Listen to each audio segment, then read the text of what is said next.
The Pleasures of Imagination, the first book, poem marked Akenside. With what enchantment nature's goodly scene attracts the sense of mortals. How the mind for its own eye doth objects nobler still prepare. How men by various lessons learn to judge of beauty's praise. What raptures fill the breast with fancy's native arts endowed, and what true culture guides it to renown. My verse unfolds. Ye gods, or godlike powers, ye guardians of the sacred task, attend propitious. Hand in hand around your bard move in majestic measures, leading on his doubtful step through many a solemn path, conscious of secrets which to human sight he only can reveal.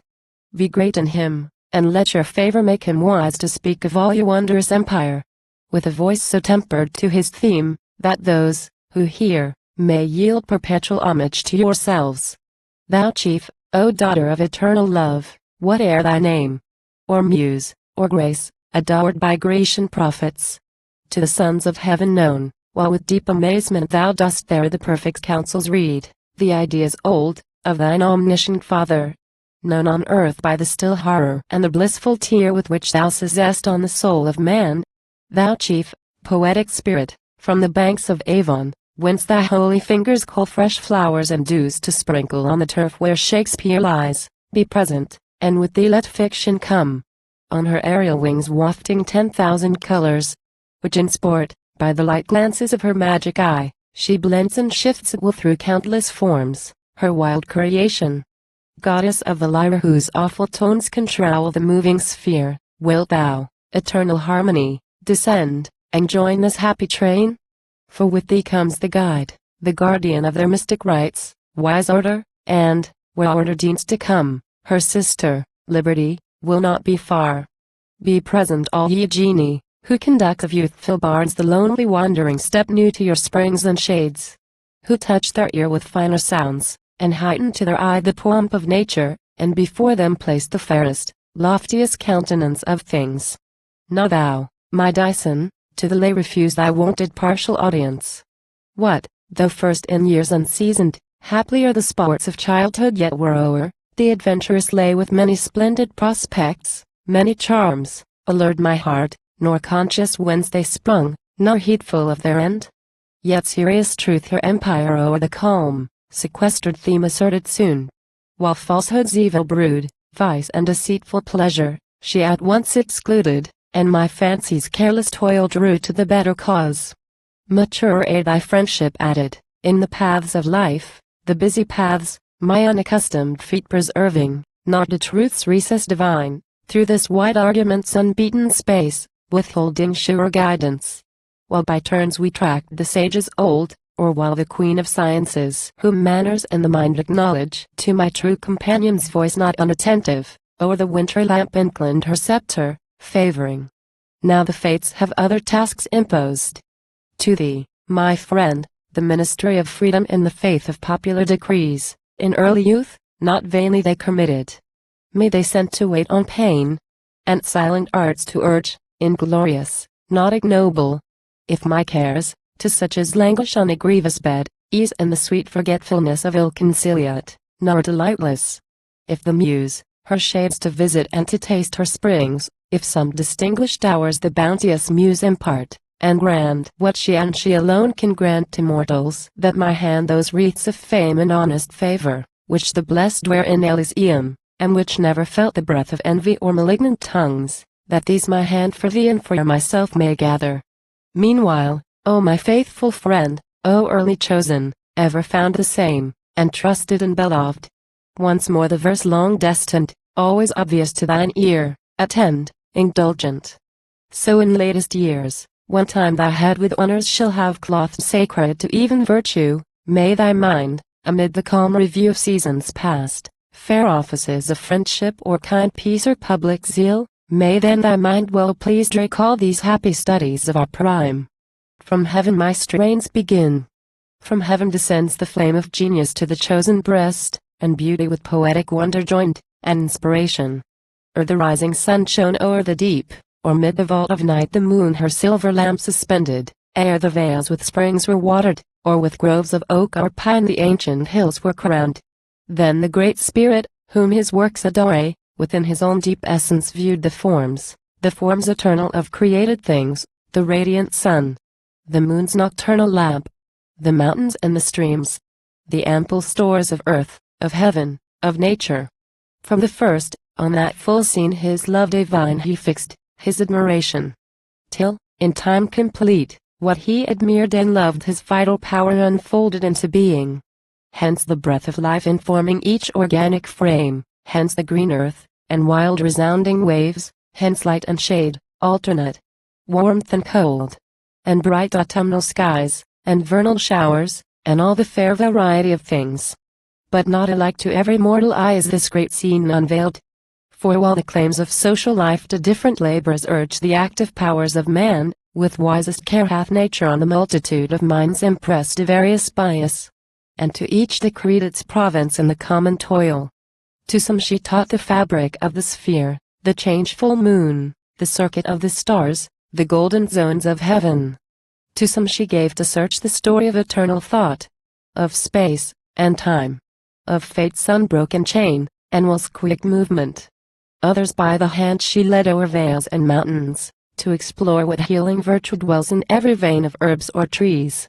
But some to nobler hopes were destined, some within a finer mood she wrought, and tempered with a purer flame. To these the Sire omnipotent unfolds, in fuller aspects and with fairer lights, this picture of the world. Through every part they trace the lofty sketches of his hand, in earth, or air, the meadow's flowery store, the moon's mild radiance, or the virgin's mean dressed in attractive smiles, they see portrayed. As far as mortal eyes the portraits can, those lineaments of beauty which delight the mind supreme. They also feel their force, enamored, they partake the eternal joy.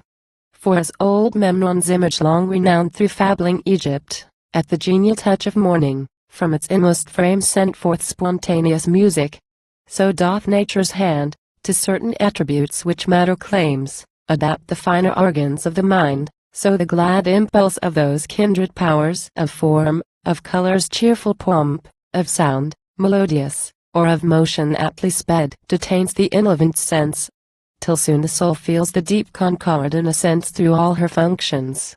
Then the charm by fate prepared diffuseth its enchantment. Fancy dreams, wrapped into high discourse with prophets old, and wandering through Elysium, fancy dreams of sacred fountains, of o'ershadowing groves, whose walks with godlike harmony resound, fountains, which Homer visits. Happy groves, where Milton dwells. The intellectual power, on the mind's throne, suspends his graver cares, and smiles. The passions, to divine repose, persuaded yield, and love and joy alone are waking, love and joy, such as await an angel's meditation. Oh! Attend, woe ere thou art whom these delights can touch, whom nature's aspect, nature's simple garb can thus command. Oh! Listen to my song, and I will guide thee to her blissful walks, and teach thy solitude her voice to hear, and point her gracious features to thy view. Know then, whate'er of the world's ancient store, whate'er of mimic art's reflected scenes, with love and admiration thus inspire attentive fancy, her delighted sons into illustrious orders comprehend, self-taught. From him whose rustic toil the lark cheers warbling, to the bard whose daring thoughts range the full orb of being, still the form, which fancy worships, or sublime or fair her vagaries proclaim. I see them dawn, I see the radiant visions where they rise, more lovely than when Lucifer displays his glittering forehead through the gates of morn, to lead the train of Phoebus and the spring. Say, why was man so eminently right amid the vast creation? Why empowered through life and death to dart his watchful eye, with thoughts beyond the limit of his frame?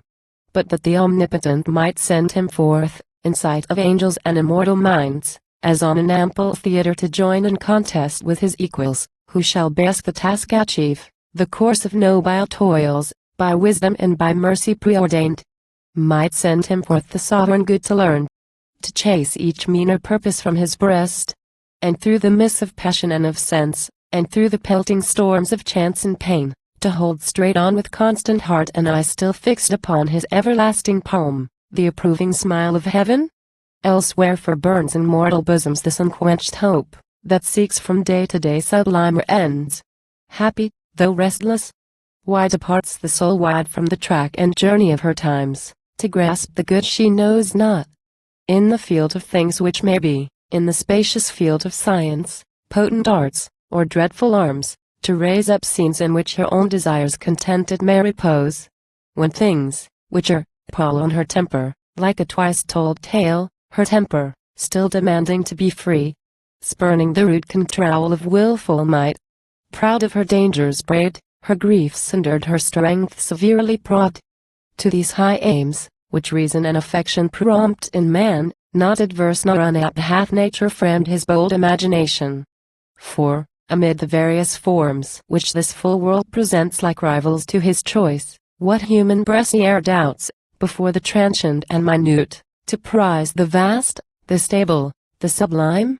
Who, that from heights aerial sinks his eye around a wild horizon, and surveys endless Ganges rolling his broad wave through mountains, plains, through spacious cities old, and regions dark with woods, will turn away to mark the path of some penurious rill which murmureth at his feet? Where does the soul consent her soaring fancy to restrain, which bears her up, as on an eagle's wings, destined for highest heaven? Or which of fate's tremendous barriers shall confine her flight to any humbler quarry? The rich earth cannot detain her, nor the ambient air with all its changes. For a while with joy she hovers o'er the sun, and views the small attendant orbs, beneath his sacred beam, emerging from the deep, like clustered isles whose rocky shores to the glad sailor's eye reflect the gleams of morning. For a while with pride she sees his firm, paternal sway bend the reluctant planets to move each round its perpetual year. But soon she quits the prospect, meditating loftier views, she darts adventurous up the long career of comets. Through the constellations holds her course, and now looks back on all the stars whose blended flames as with the milky stream part the blue region. Empyrean tracks, where happy souls beyond this concave heaven abide, she then explores, whence pure light for countless ages travels through the abyss nor hath in sight of mortals yet arrived. Upon the wide creation's utmost shore at length she stands, and the dread space beyond contemplates, half recoiling, nathless down the gloomy void, astonished, yet unquelled, she plungeth down the unfathomable gulf where God alone hath being. There her hopes rest at the fated goal. For, from the birth of humankind, the sovereign Maker said that not in humble, nor in brief delight, not in the fleeting echoes of renown, power's purple robes, nor pleasure's flowery lap, the soul should find contentment. But, from these turning disdainful to an equal good, through nature's opening walks enlarge her aim, till every bound at length should disappear, and infinite perfection fill the scene. But lo, where beauty, dressed in gentler pomp, with comely steps advancing, claims the verse her charms inspire. O beauty, source of praise, of honor, even to mute and lifeless things! O thou that kindlest in each human heart love, and the wish of poets, when their tongue would teach to other bosoms what so charms their own! O child of nature and the soul, in happiest hour brought forth, the doubtful garb of words, of earthly language, all too mean, too lowly I account, in which to clothe thy form divine. For thee the mind alone beholds, nor half thy brightness can reveal through those dim organs, whose corporeal touch o'ershadoweth thy pure essence. Yet, my muse, if fortune call thee to the task, wait thou thy favorable seasons, then, while fear and doubt are absent, through wide nature's bounds expatiate with glad step, and choose at will whate'er bright spoils the florid earth contains, whate'er the waters, or the liquid air, to manifest unblemished beauty's praise, and o'er the breasts of mortals to extend her gracious empire. Wilt thou to the isles Atlantic, to the rich Hesperian clime, fly in the train of autumn, and look on, and learn from him, while, as he roves around, where'er his fingers touch the fruitful grove, the branches bloom with gold. Where'er his foot imprints the soil, the ripening clusters swell, turning aside their foliage, and come forth in purple lights, till every hillock glows as with the blushes of an evening sky. Or wilt thou that Thessalian landscape trace, where slow Penus' clear glassy tide draws smooth along, between the winding cliffs of Ossa and the breathless woods unchurned that wave o'er huge Olympus? Down the stream, look how the mountains with their double range embrace the vale of Tempe. from each side ascending steep to heaven, a rocky mount covered with ivy and the laurel boughs that crowned young Bus for the python slain. Fair Tempe, on whose primrose banks the morn awoke most fragrant, and the noon reposed in pomp of lights and shadows most sublime, whose lawns, whose glades, ere human footsteps yet had tracked an entrance, were the hallowed haunt of sylvan powers immortal, where they sate oft in the golden age, the nymphs and fauns, beneath some arbor branching o'er the flood, and leaning round hung on the instructive lips of hoary Pan, or o'er some open dale danked in light measures to his sevenfold pipe, while Zephyr's wanton hand along their path flung showers of painted blossoms, fertile dews, and one perpetual spring. But if our task more lofty rites demand, with all good vows then let us hasten to the rural haunt where young Melissa dwells. Now thou refuse the voice which calls thee from thy loved retreat, but hither, gentle maid, thy footsteps turn, here, to thy own unquestionable theme, O fair, O graceful, bend thy polished brow, assenting, and the gladness of thy eyes impart to me, like morning's wished light seen through the vernal air.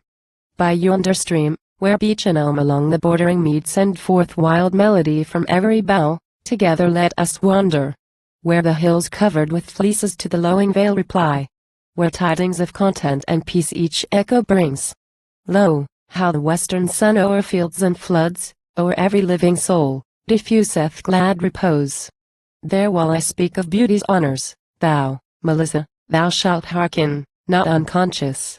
While I tell how first from heaven she came, how after all the works of life, the elemental scenes, the hours, the seasons, she had oft explored, at length her favorite mansion and her throne she fixed in woman's form. What pleasing ties to virtue bind her? What effectual aid they lend each other's power? And how divine their union, should some unambitious maid, to all the enchantment of the Idalian queen, add sanctity and wisdom, while my tongue prolongs the tale, Melissa, thou mayest feign to wonder whence my rapture is inspired. But soon the smile which dawns upon thy lip shall tell it, and the tenderer bloom o'er all that soft cheek springing to the marble neck, which bends aside in vain, revealing more what it would thus keep silent, and in vain a sense of praise dissembling.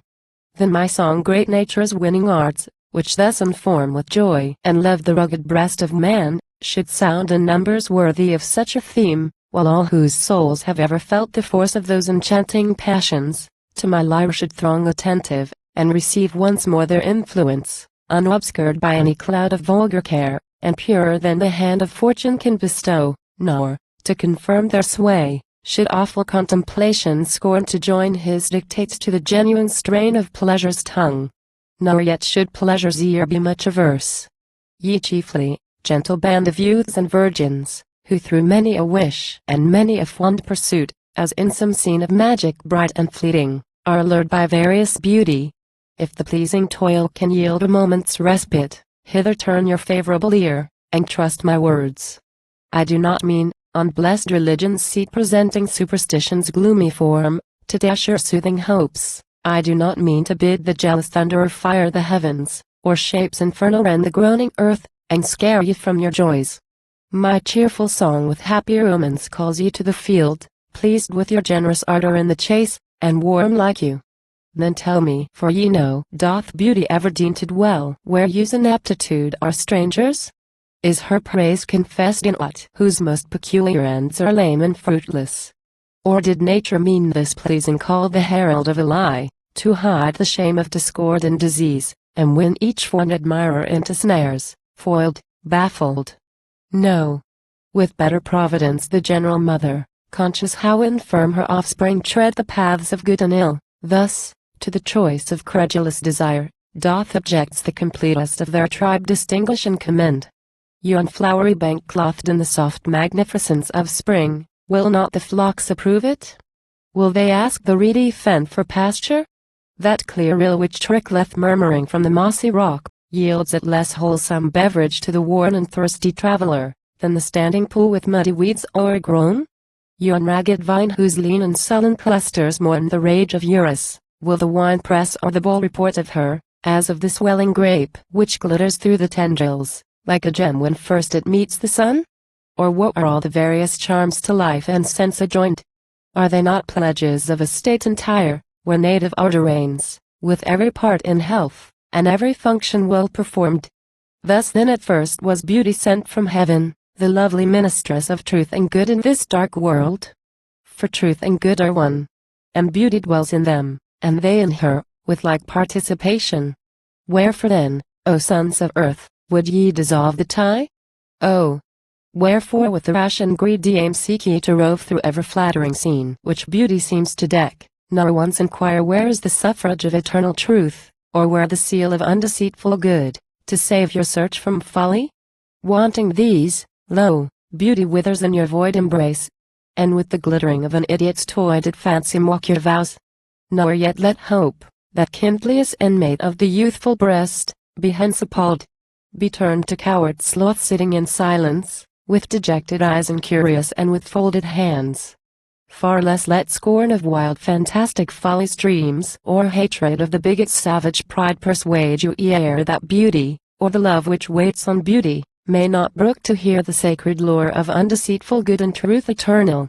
From the vulgar crowd though superstition, tyrannous abhorred, the reverence due to this majestic pair with threats and execration still demands. Though the tame wretch, who asks of her the way to their celestial dwelling, she constrains to quench or set at naught the lamp of God within his frame.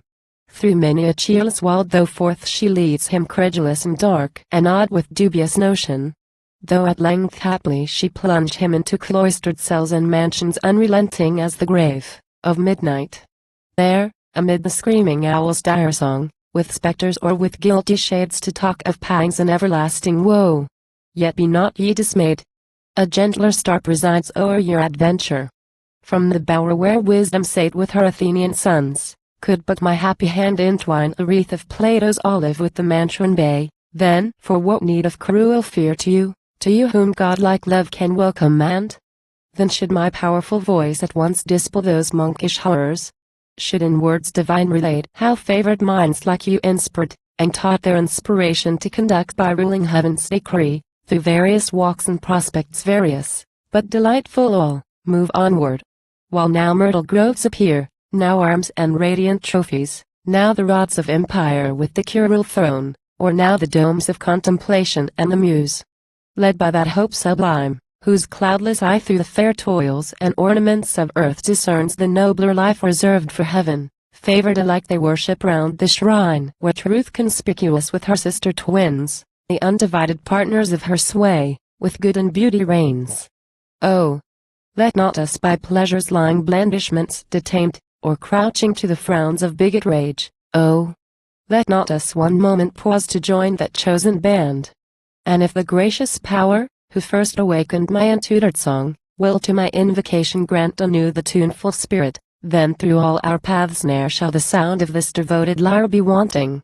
Whether on the rosy mead when summer smiles, to warn the melting heart of luxury's allurement, whether firm against the torrent and the stubborn hill to urge free virtue's steps, and to her side summon that strong divinity of soul which conquers chance and fate, or on the height, the goal assigned her, haply to proclaim her triumph, on her brow to place the crown of uncorrupted praise, through future worlds to follow her interminated way, and bless heaven's image in the heart of man. Such is the worth of beauty, such her power, so blameless, so revered.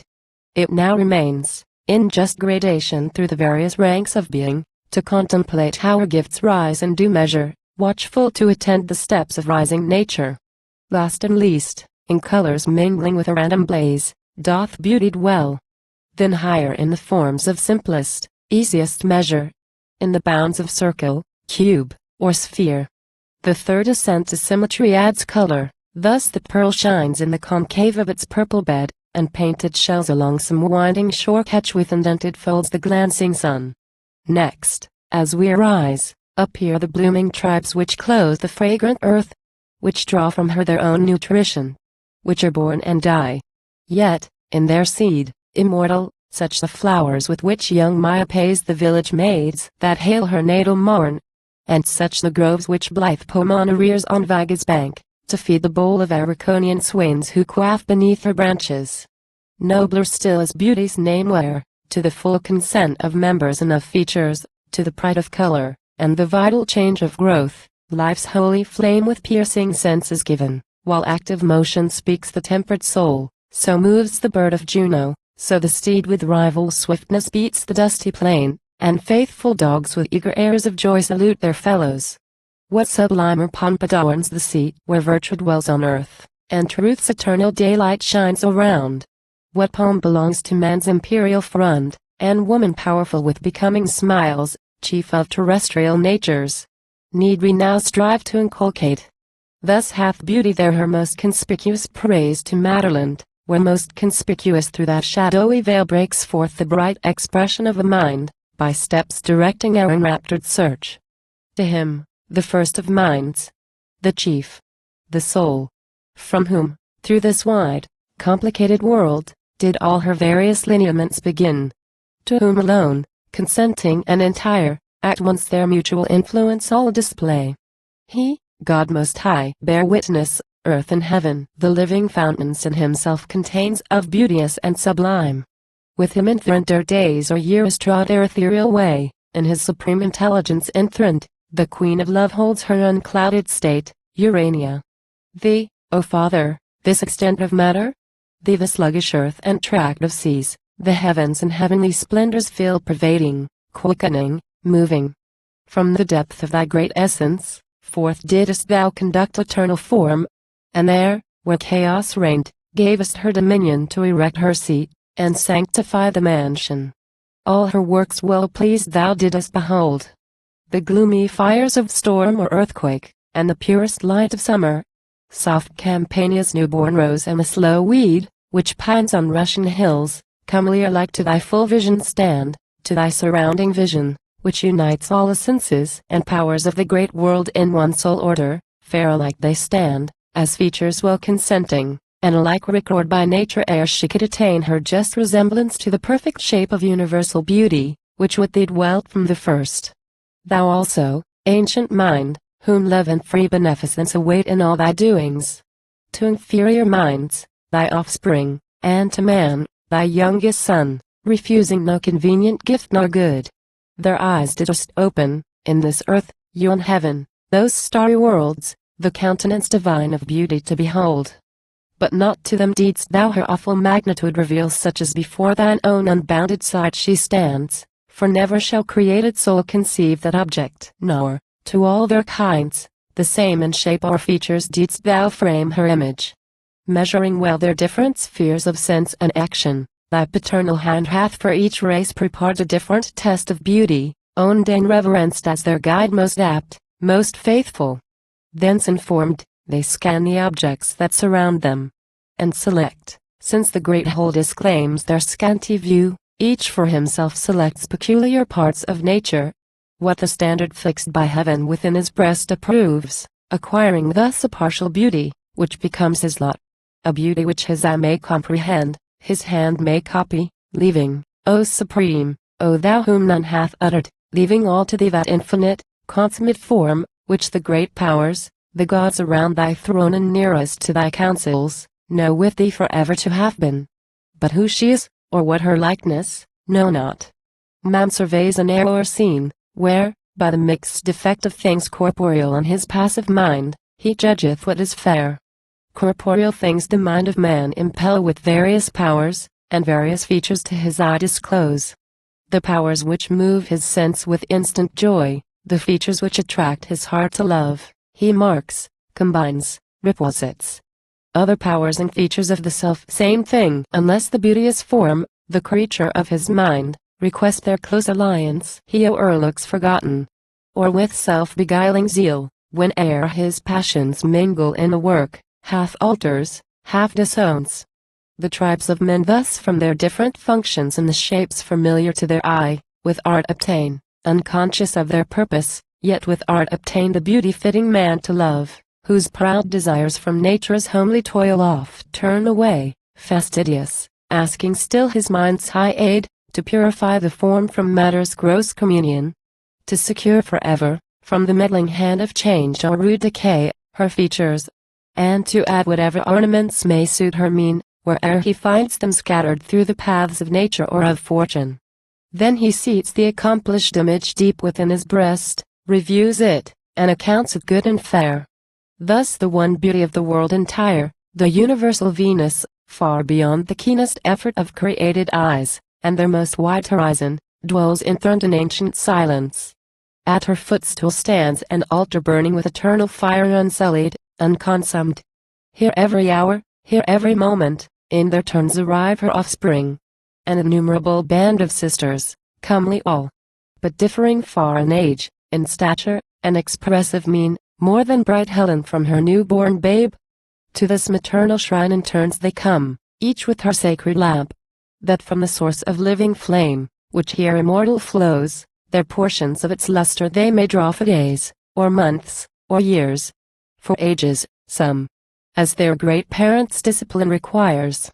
Then to their several mansions they depart, in stars, in planets, through the unknown shores of yon ethereal ocean. Who can tell, even on the surface of this rolling earth, how many make abode? The fields, the groves, the winding rivers and the azure main, are rendered solemn by their frequent feet, their rites sublime. There each her destined home informs with that pure radiance from the skies brought down, and shines throughout her little sphere, exulting. Straight, as travelers by night turn toward a distant flame, so some city, among the various tenants of the scene, discerns the heaven-born phantom seated there, and owns her charms.